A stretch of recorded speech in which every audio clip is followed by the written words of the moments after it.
Here's what I do not want to hear or see in the comments.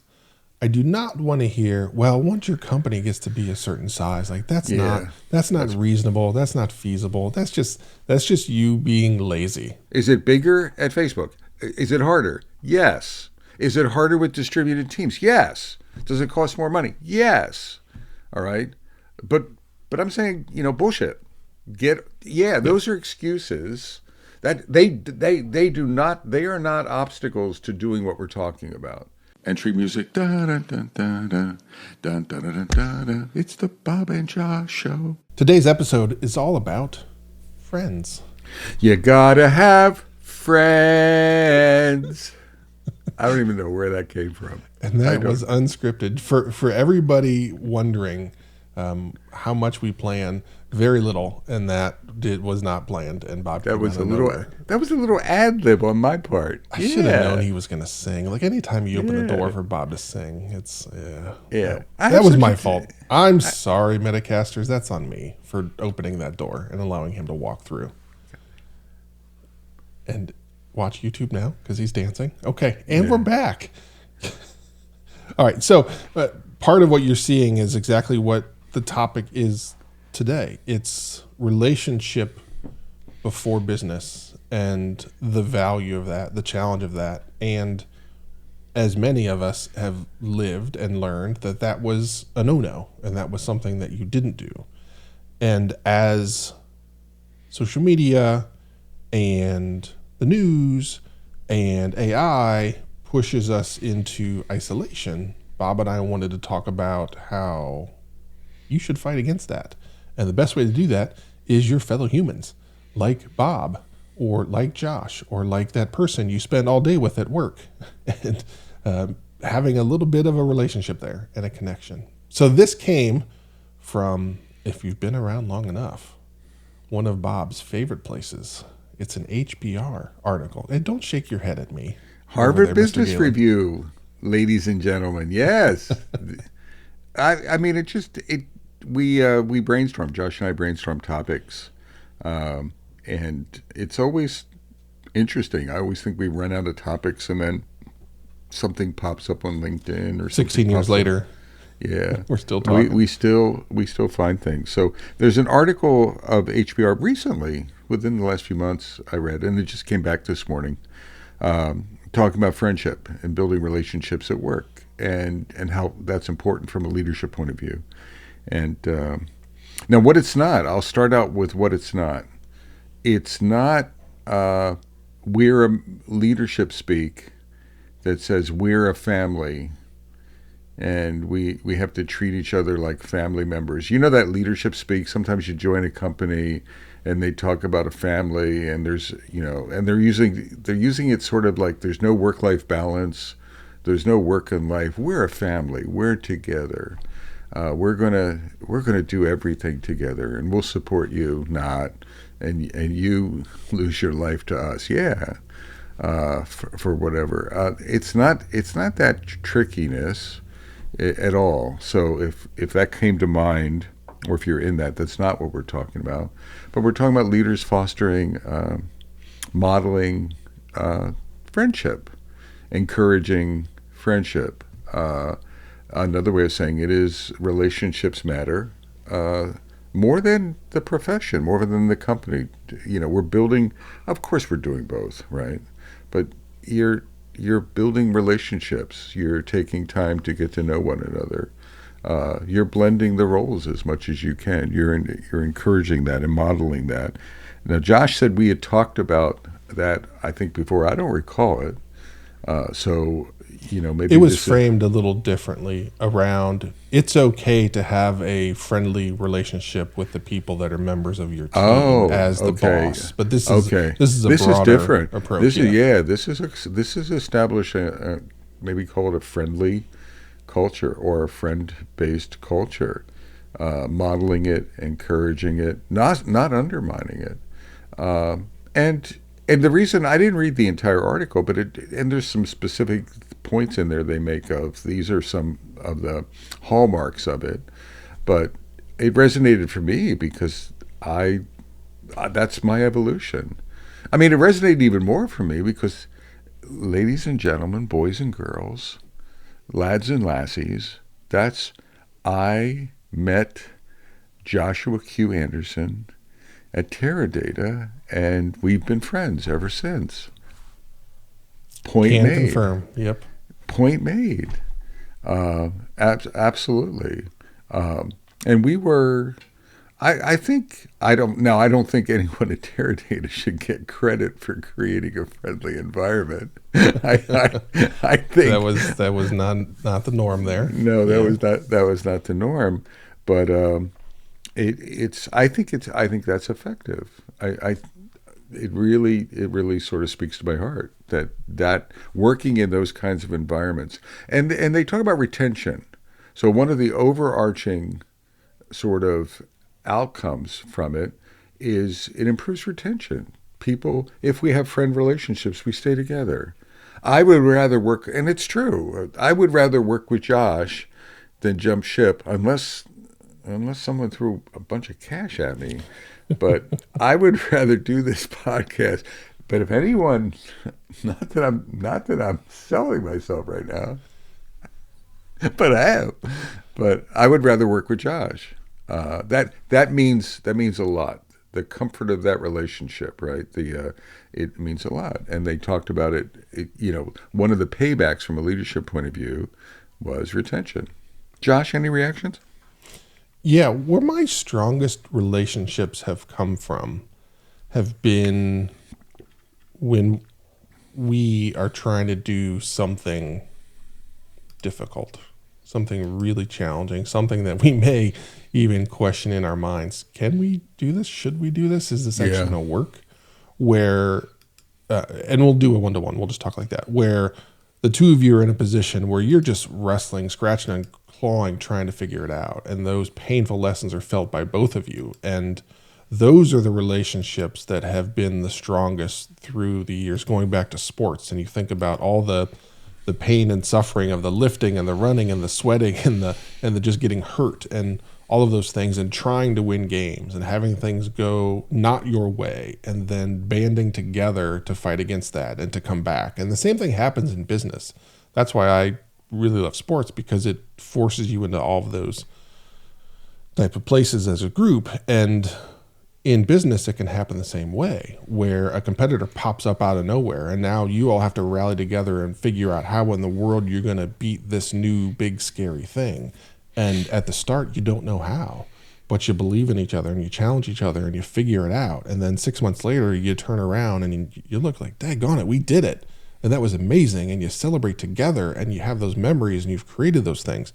Those are the strongest bonds that I've formed over the years. And, going back to Teradata, there were that bond between Bob and I started because we were trying to change a pretty massive organization. And we were a little bit alone in that, trying to make that happen, but we believed we could do it. And so we were challenging each other and, frustrated and sad and then excited and all of those things, but we kept pushing through.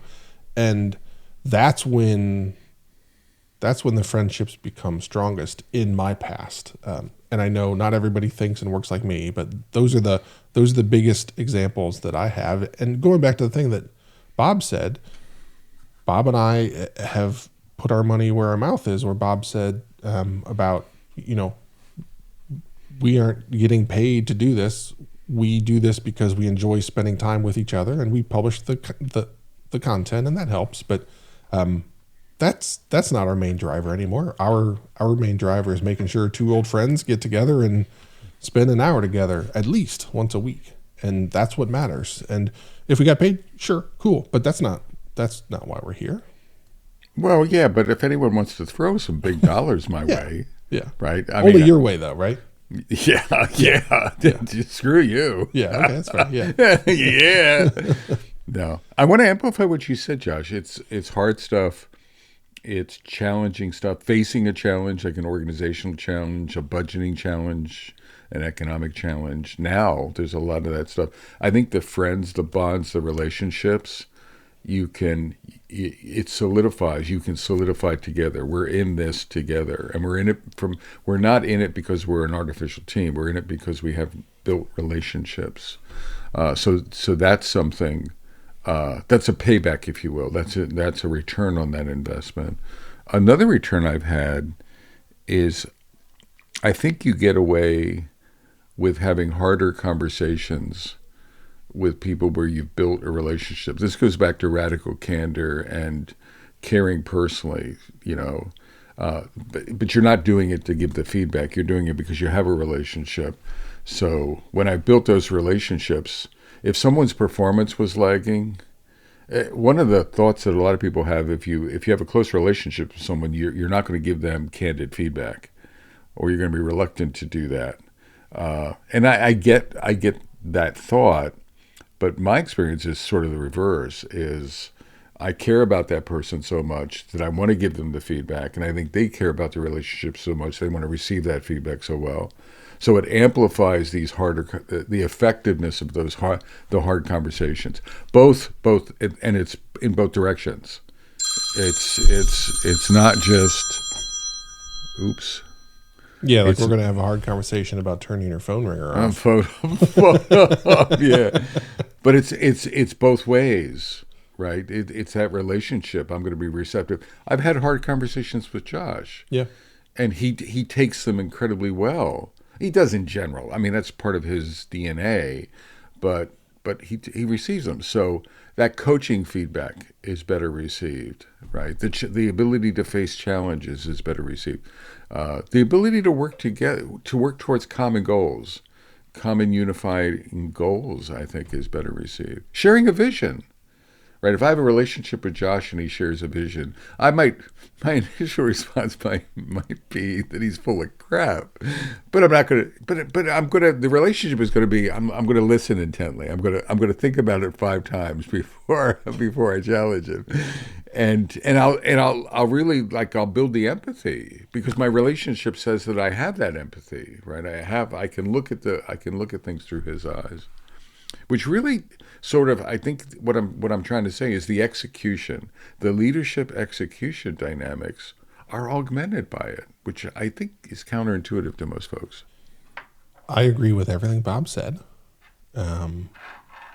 What I want to talk about is, I believe executing all of this is more challenging today than it has been ever. Maybe I feel like that's too bold of a statement, but Bob and I were talking about establishing relationships with people that I work with that have I met them, and how it makes a difference to physically be in the same space, and how the relationship naturally strengthens when you are physically together and spending a little time, and whatever it might be, whatever the job is.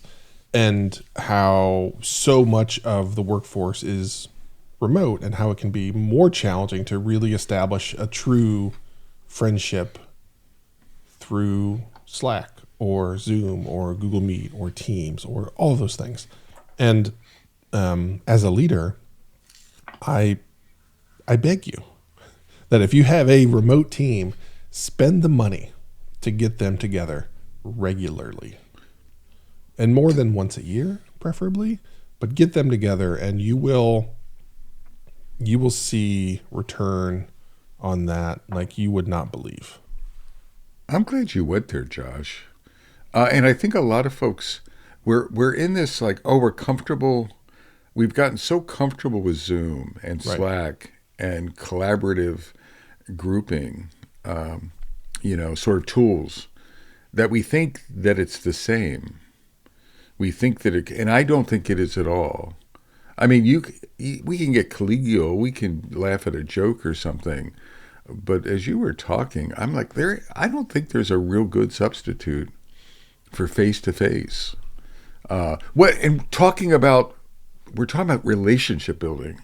I wanted to say we're talking about practice. We're talking about relationship building, and for that, you gotta get together. And it's not even the work. It's like go to a bull riding contest. Go to a football game. Go share a meal. Have a few drinks. Josh was saying that his boss is having a child. Maybe visit and meet someone's wife. And meet their kids if you can. If within the course and the flow, show interest in that. Hey, maybe we can hang out at your house or something like that, or invite them over to your house. This is that relationship building, the friend relationship. Something you would do if you were building a friendship. You would be doing this thing. I don't think you can do a lot of. I mean, again, it's a facade. It's not a bad attempt, but you got to invest in the face to face.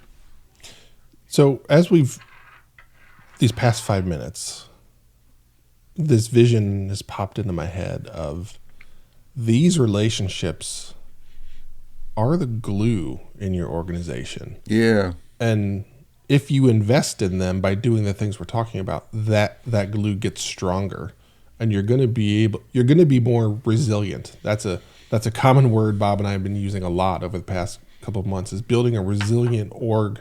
And friendships increase resiliency because that care is going to make you double down, triple down, whatever it is when the chips are stacked against you to figure it out. And you have your own personal pride and personal brand and things like that where you're going to fight about something. But when you have a teammate next to you that means something to you, that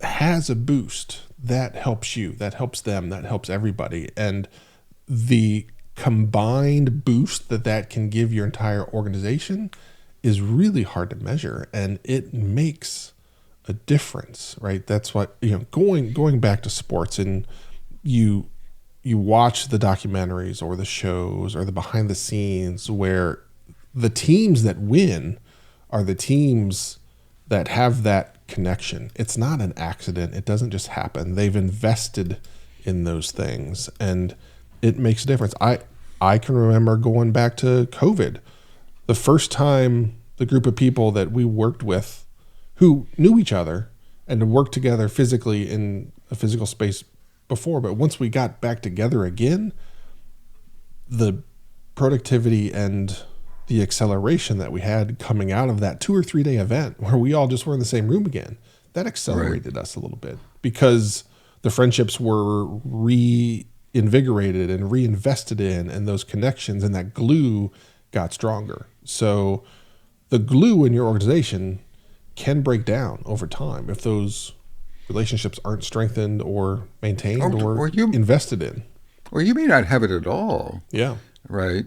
Like it may not be a priority. We've been ranting the last couple of Metacasts. We've talked about CEOs who are lazy, leaders who are lazy, and they're laying people off and stuff. And I would argue that they have one aspect of that is they have no glue with the organization. They have built no relationships. They're looking at people as commodities. They're automatons. They're commoditized, right? They're resources.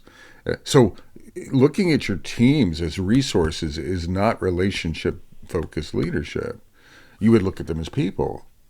And so I think those outcomes would be very different if those leaders were acting and behaving the way we're alluding to here is creating the relationships. It makes that decision making.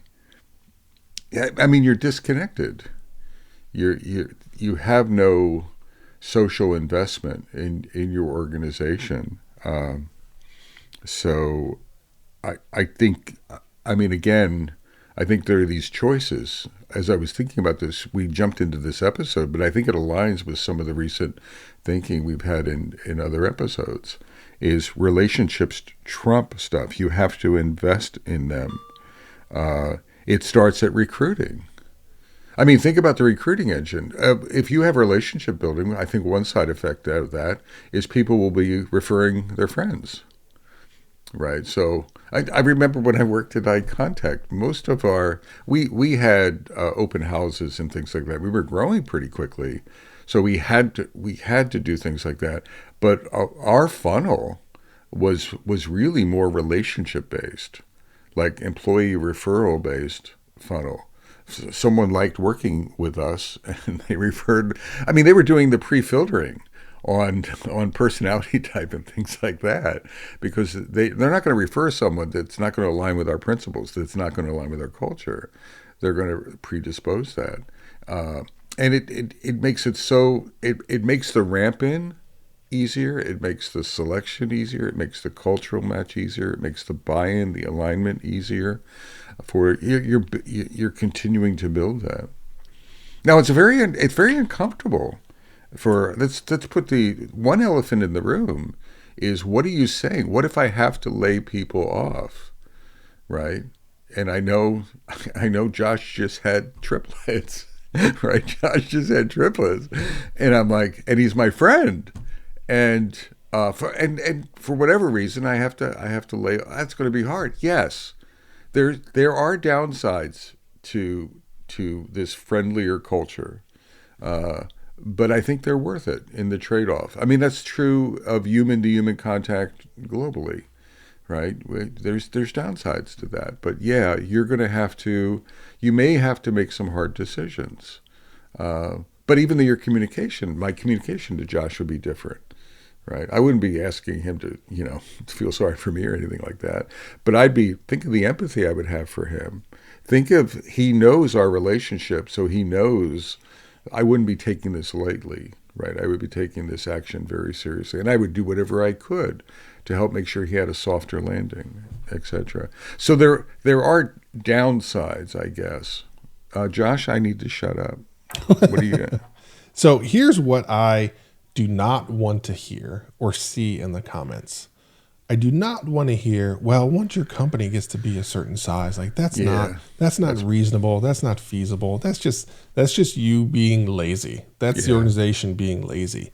A great leadership team will model that, will require that, will establish that as the cultural norm. So don't say, because Facebook is so big, like there's no way they can do that. It is, again, there are these things. There are downsides or challenges. Yeah. Is it bigger at Facebook? Is it harder? Yes. Is it harder with distributed teams? Yes. Does it cost more money? Yes. All right. But I'm saying, bullshit. Those are excuses that they are not obstacles to doing what we're talking about. You can, with effort, with some investment, it's probably more personal commitment, personal investment, you can do in any organizational structure what we're talking about. I would actually offer that you've probably done it, you've seen the benefit of it, but maybe you've gotten lazy, or you're in a culture that doesn't reward it or doesn't amplify it. Well, that doesn't make it wrong, right? This is friendly relationship-based culture building. Yes. So what is not acceptable in comments is, Snap is so big, or Block was so big, or Meta's so big that there's no way that can happen. Bob and I are just calling BS on that. Is it difficult? Yes. Is it a blocker? No. Is it a hurdle? Yes. Can you jump over it? Yes. But you got to put the work in. You got to make it happen. And it's one of those things where it's got to be important to you. If it's not important to the leader, it's not going to happen. So it's got to be important enough that you're not going to let that go. You're going to fight to make sure that culture, that relationship basis exists. Well, it's vulnerable. There's vulnerability in building relationships. You have to open your kimono. Oh, God. You have to bring down the curtains a little bit. There's some transparency. There's some vulnerability. And it's not a new concept. I remember, I hearken back to this day. I was divorced. I got divorced. I have 4 children. I got divorced. I had a senior manager, a director role in the mid to late 80s at a software tech company. And I was going through a messy divorce, and I was a mess. It was really hard for me to lead. I may have told this story once, or not very much, if at all, once maybe or twice on the Metacast historically. But I had some friends. So the way that I got through the divorce, not the only way, but one of the major ways that I got through, drinking helped, but one of the major ways I got through the divorce was activating my friend network on the job. like talking to my friends who worked with me for me and explaining, hey, this is a bad day. I had a bad weekend with the kids. My ex-wife is doing this. I'm going to court tomorrow. Right. So I'm like, my brain is not here. And what happened is those folks covered for me like you would for a friend. It became, and he's going to kill me. He is going to kill me. Once, shame on you, Bob. Twice, double shame on you, Bob. Oh, gosh. Metacasters, I'm sorry about the phone. But I remember Sue Devaney was her name. I don't know if she's still with us or not, but Sue, bless your heart, Sue covered. I remember once my family had moved to Pennsylvania. I was in Connecticut, and there was some turmoil.